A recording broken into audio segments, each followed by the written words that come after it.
जय श्री राधे दोस्तों, केपी की वाणी चैनल में आपका स्वागत है। शादी और कैरियर से संबंधित सभी प्रकार की जानकारी पाने के लिए हमारे चैनल केपी की वाणी को जरूर सब्सक्राइब करें। ऐसे जातक जिनकी शादी नहीं तय हो रही है या शादी में अड़चने आ रही है या शादी तय होने के बाद भी टूट जा रही है या किसी प्रकार की कोई न कोई बाधा शादी में जरूर आ रही है, तो आप केपी की वाणी से अपनी कुंडली बनवा सकते हैं। इसमें आपको शादी कब होगी, कहाँ होगी, कैसे होगी, किस दिशा में होगी, कितनी दूर पर होगा ससुराल, शादी किस नाम से हो सकती है, शादी किस राशि से करनी चाहिए, जीवन साथी का रंग रूप स्वरूप स्वभाव कैसा होगा, जीवन साथी का कैरियर यानी कि सरकारी नौकरी वाला होगा या प्राइवेट नौकरी वाला होगा, ससुराल में घर द्वार कैसे होंगे, ससुराल के लोग कैसे होंगे, अगर आप लव मैरिज करना चाहते हैं तो माता पिता की सहमति मिलेगी कि नहीं मिलेगी, इन तमाम तरह की जानकारी आपको कुंडली में हिंदी में लिखकर बताकर जानकारी दी जाएगी। साथ ही आपको शीघ्र शादी के सरल उपाय भी बताए जाएंगे।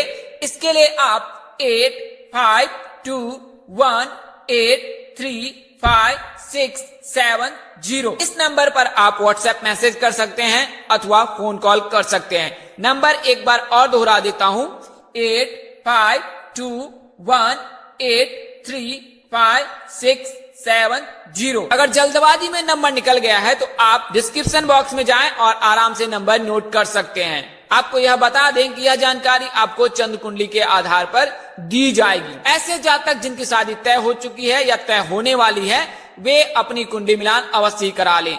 जैसा कि आप सबको पता है कि कुंडली में नारी दोष, भकुर दोष और मांगलिक बलि होने पर शादी नहीं करनी चाहिए। शास्त्र में भी ऐसी परिस्थितियों में शादी न करने की सलाह दी जाती है। तो आप अपने नजदीक के पंडित से संपर्क कर अपनी कुंडली मिलान अवश्य करवा सकते हैं।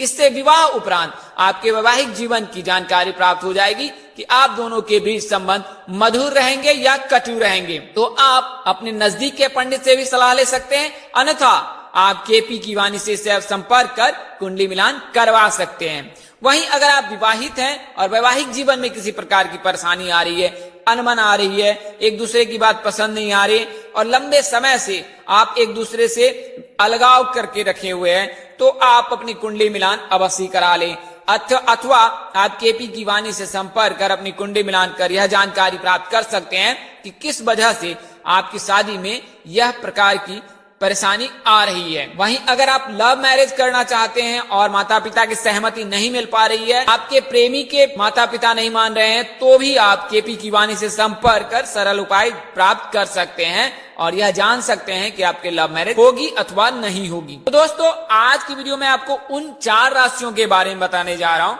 जिनकी शादी होने वाली है। तो आगे बढ़ने से पहले आपको बता दूं कि शादी से संबंधित जो जानकारी होती है वह ज्योतिष शास्त्र में निहित है। कई ज्योतिष इसे बताते नहीं है, पर शादी के समय बहुत बातों का ध्यान रखना पड़ता है। शास्त्रों में यह बताया गया है कि इन नियमों के पालन करने से कन्या या वर दोनों ही सौभाग्यवती जीवन जीता है। तो अगर आपको यह जानकारी प्राप्त नहीं है तो आइए बारी बारी से जानते हैं। जैसा कि आप सबको पता है कि ज्योतिष शास्त्र में विवाह कर्म कांड का पूरा सार बताया गया है। उन्हीं सारों में से कुछ चुनिंदा चीजों को आपके सामने प्रस्तुत कर रहा हूं ताकि आपको अपनी कन्या या लड़के की शादी में कोई दिक्कत ना हो। तो आइए बारी बारी से जान लेते हैं। तो 2 कन्या का विवाह एक समय कभी नहीं करना चाहिए। कई बार ऐसा देखा जाता है कि 2 लड़कियों की शादी एक ही बार कर दी जाती है, किंतु शास्त्र में ऐसा निषेध है। एक कन्या की शादी के उपरांत दूसरी कन्या की शादी हो सकती है, परंतु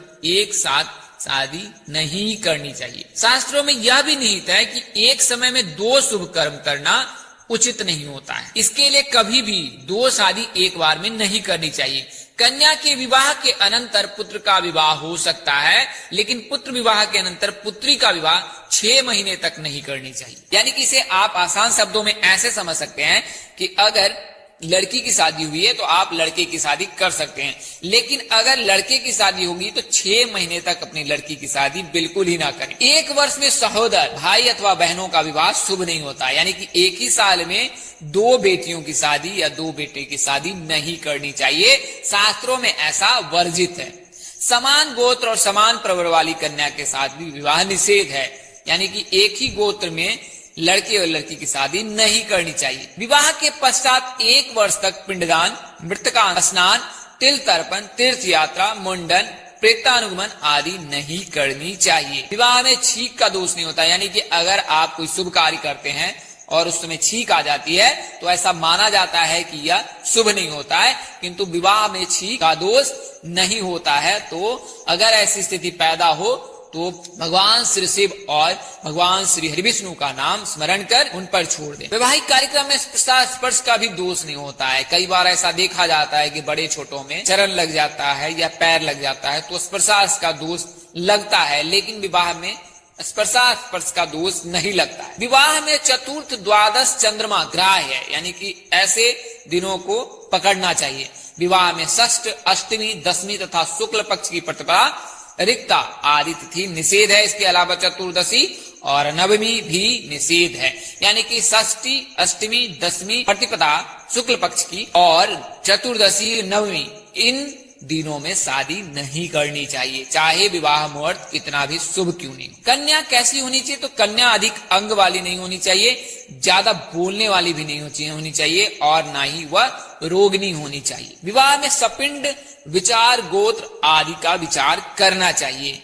स्त्रियों के लिए गुरुबल और पुरुषों के लिए रविबल देख लेना चाहिए। इस महीने में शादी करनी चाहिए तो माघ, फागुन, वैशाख, अगहन, जेठ, आषाढ़ इन महीनों में शादी करने से कन्या सौभाग्यवती होती है।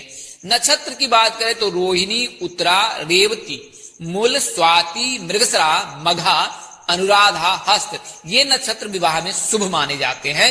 इन नक्षत्रों में शादी करनी चाहिए। विवाह में सौर मास ग्रहण करना चाहिए। सौर मासो विवाद हो यज्ञादो सावन स्मृतः अब्द के प्रत्यकारे चांद्रो मास से प्रशस्त। बृहस्पति, शुक्र, बुध और सोम इन वारों में कन्या की शादी करने से कन्या सौभाग्यवती होती है। इसलिए हमेशा सोमवार, बुधवार, शुक्रवार और गुरुवार इन दिनों में ही लड़की की शादी करनी चाहिए। यह जान लेते हैं कि शादी के योग कब बनते हैं। ज्योतिष शास्त्र में हाथ देखकर, कुंडली देखकर और जन्मदिन के अनुसार से शादी की गणना की जाती है। हालांकि सही जानकारी, सटीक जानकारी आपको कुंडली से प्राप्त होती है।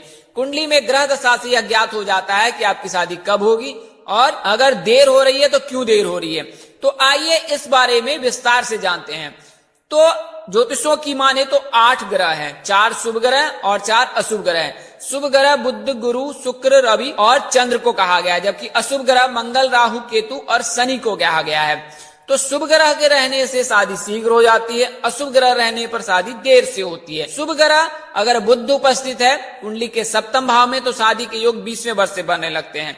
वहीं अगर गुरु उपस्थित है तो 20 से लेकर 24 वर्ष तक शादी हो जाती है। वहीं अगर चंद्र उपस्थित है तो 20 से लेकर 25 वर्ष तक शादी हो जाती है। शुक्र उपस्थित है तो 20 से लेकर 26 वर्ष तक शादी हो जाती है। वहीं अगर सूर्य उपस्थित है तो 20 से लेकर 27 वर्ष तक शादी हो जाती है। हालांकि इसमें एक शर्त यह है कि इसमें अशुभ ग्रह की दृष्टि ना हो या अशुभ ग्रह के साथ युति न बना लिया हो, अशुभ ग्रह उपस्थित ना हो तो फिर शादी हो जाती है। कई अवसर पर ऐसा भी देखा गया कि 2 शुभ ग्रह रहने पर भी शादी नहीं होती है। तो ऐसे ग्रह हैं बुध और शुक्र और गुरु और शुक्र दोनों एक दूसरे के परस्पर विरोधी हैं। इस वजह से बुध शुक्र की युति या गुरु शुक्र की युति बन जाए तो विवाह में बहुत देर होती है। आसान शब्दों में कहे तो आधी उम्र के बाद ही शादी होती है। तो आप अपनी कुंडली दिखाकर यह जानकारी प्राप्त कर सकते हैं। वहीं बात करें अशुभ ग्रह की तो राहु के रहने पर 27 वर्ष के बाद शादी के योग बनते हैं। मंगल के रहने पर अगर आंशिक है तो 28 वर्ष के बाद और प्रबल है तो 37 वर्ष तक अधिकतम आयु होती है शादी के। वहीं अगर शनि और केतु है तो 30 वर्ष के बाद शादी के योग बनते हैं। शनि के रहने पर घर परिवार, जान पहचान, मध्यस्थ व्यक्ति के चलते शादी में बाधा आती है। वहीं केतु के रहने पर गुप्त शत्रु के चलते भी शादी में बाधा आती है। कई अवसर पर काल सर्प दोष लगने की वजह से शादी में देर होती है। तो काल सर्प दोष को दूर करने के लिए त्र्यंबकेश्वर यानी कि नासिक में जाकर शिव जी की पूजा करानी चाहिए। महाकालेश्वर, उज्जैन भी जाकर आप पूजा करा सकते हैं तथा आप स्थानीय शिव मंदिर है वहां पर भी जाकर आप शिव मंत्र का जाप कराकर उनकी पूजा कराकर आप काल सर्प दोष से मुक्ति पा सकते हैं। तो ऐसे जातकों की शादी में देर होती है। वहीं गुरु अगर द्वादश भाव में उपस्थित है तो आध्यात्मिकता के चलते जातक के मन में पूजा पाठ को लेकर, भक्ति को लेकर ज्यादा प्रगाढ़ता होती है। इस वजह से शादी में देर होती है। तो इस परिस्थिति में भी आपको गृहस्थ आश्रम हेतु, निर्वाह हेतु पूजा पाठ करनी चाहिए, इससे आपके शादी के योग बनने लगेंगे। तो कभी भी मांगलिक कार्यों की जानकारी किसी से साझा नहीं करनी चाहिए, खासकर शनि और केतु के रहने पर, इससे आपके विवाह में देर हो सकती है। कई जातकों की शादी में अड़चने आ रही हैं, तो कहीं ना कहीं शनि और केतु उसका मुख्य बाधक है। तो इस वजह से ऐसे जातक अपनी शादी की जानकारी माता पिता और जातक के अलावा किसी अन्य को बिल्कुल ही ना दे। एक बार शादी तय हो जाए उसके बाद आप ढोल पीट सकते हैं और दुनिया को बता सकते हैं। उससे पहले आप बेहद सतर्क रहें, क्योंकि आमने सामने जो भी व्यक्ति है उससे आपकी शादी में बाधा आ सकती है। तो आपने करना क्या है? बुद्ध के लिए बुद्ध मजबूत करने के लिए आप बुद्ध मंत्र का जाप कर सकते हैं। गुरु मजबूत करने के लिए गुरुवार का व्रत रख सकते हैं। शुक्र को शुक्रवार का व्रत रख सकते हैं। शनि और केतु के दोषों को दूर करने के लिए शिव जी की पूजा कर सकते हैं। मंगल के दोष को दूर करने के लिए, प्रभाव को कम करने के लिए हनुमान जी की पूजा कर सकते हैं। हालांकि मांगलिक जातक को मांगलिक जातक से ही शादी करनी चाहिए, अन्यथा आपके वैवाहिक जीवन में दिक्कत आ सकती। तो आइए अब उन राशियों के बारे में जानते हैं। तो पहली राशि धनु है।